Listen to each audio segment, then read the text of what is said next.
आज हम बात करेंगे भारत के एक ऐसे प्रतीक की जिसे हम सब पहचानते तो हैं, लेकिन उसकी असली कहानी शायद ही जानते हों। ये कहानी है एक महान सम्राट की, एक ऐसे सम्राट की जिसने जंग को छोड़कर अमन का रास्ता अपनाया। ये जो प्रतीक है ना, ये हम सबके लिए बहुत ही फेमिलियर है। हमारे नोटों पर, सिक्कों पर, सरकारी कागजात पर, मतलब हर जगह नजर आता है। ये पावर का, अथॉरिटी का, हमारी नेशनल प्राइड का एक निशान है। पर कभी सोचा है कि ये जो प्रतीक हम रोज देखते हैं, इसका असली मतलब क्या है? तो सवाल यही है, क्या ये सिर्फ ताकत दिखाने का एक जरिया है, या फिर इन शेरों के पीछे कोई गहरा, कोई छिपा हुआ मैसेज भी है? चलिए आज इसी राज से पर्दा उठाते हैं।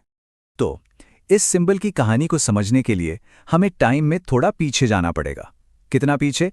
करीब 2500 साल, एक महान सम्राट के जमाने में। ये जो हम देख रहे हैं, ये कोई आम मूर्ति नहीं है।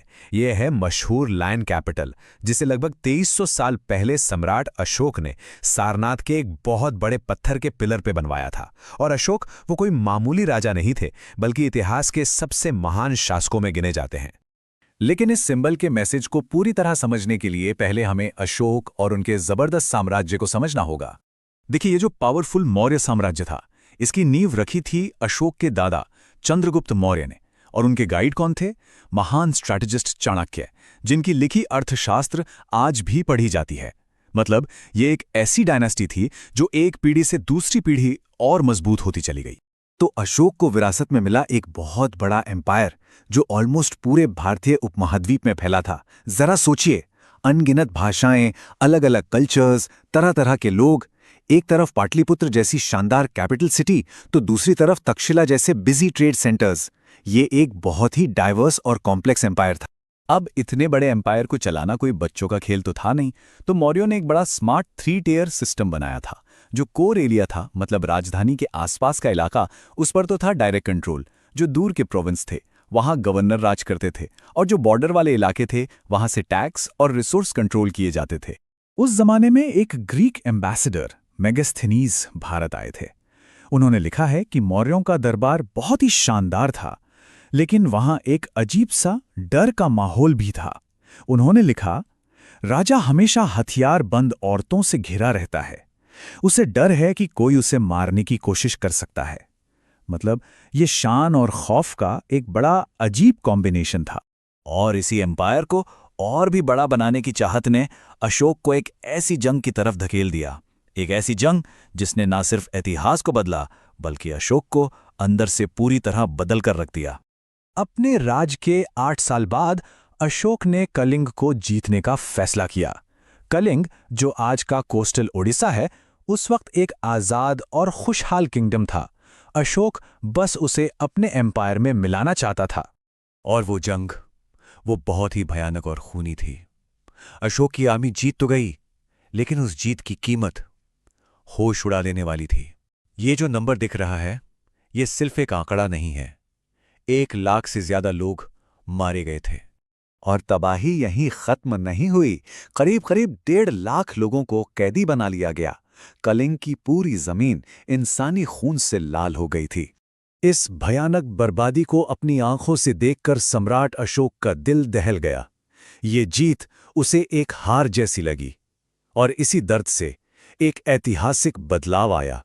उन्होंने खुद एक पत्थर पर लिखवाया, लोगों का दिल धम से जीतना उन्हें जबरदस्ती हराने से कहीं ज्यादा बेहतर है। ये एक बेरहम विजेता का हार्ट चेंज था। उस जंग के बाद अशोक ने जीत का एक नया रास्ता चुना, तलवार का नहीं, बल्कि शांति और अच्छे उसूलों का। अशोक ने धम्म का रास्ता अपनाया। अब ये समझना जरूरी है कि धम्म कोई नया रिलीजन नहीं था। ये बेसिकली जीने का एक तरीका था, एक मॉरल कोड जो बुद्ध की टीचिंग से इंस्पायर्ड था। इसका मकसद था समाज की उन प्रॉब्लम्स को सॉल्व करना जो अशोक को परेशान करती थीं, जैसे अलग अलग धर्मों में लड़ाई, जानवरों पर जुल्म और लोगों के आपसी झगड़े। और ये सिर्फ बातें नहीं थीं। अशोक ने अपने धम्म के मैसेज को फैलाने के लिए सच में काम किया। उन्होंने धम्म महामत्त नाम के स्पेशल ऑफिसर्स बनाए, जो गांव-गांव जाकर लोगों को सिखाते थे। उन्होंने अपने मैसेज पत्थर के पिलर्स पर लिखवाए ताकि सब लोग पढ़ सकें। उन्होंने अपने दूत सीरिया, इजिप्ट, ग्रीस जैसी दूर दूर की जगहों पर भेजे। और इतना ही नहीं, उन्होंने इंसानों और जानवरों दोनों के लिए हॉस्पिटल बनवाए और कुएं खुदवाए। उनके मैसेजेस में से एक सबसे पावरफुल मैसेज था रिलीजियस टॉलरेंस पर। मतलब उनका मानना था कि किसी को भी अपने धर्म को बेस्ट और दूसरे के धर्म को बुरा नहीं कहना चाहिए। ये एक ऐसी सोच है जो आज के ज़माने में भी कितनी ज़रूरी है ना?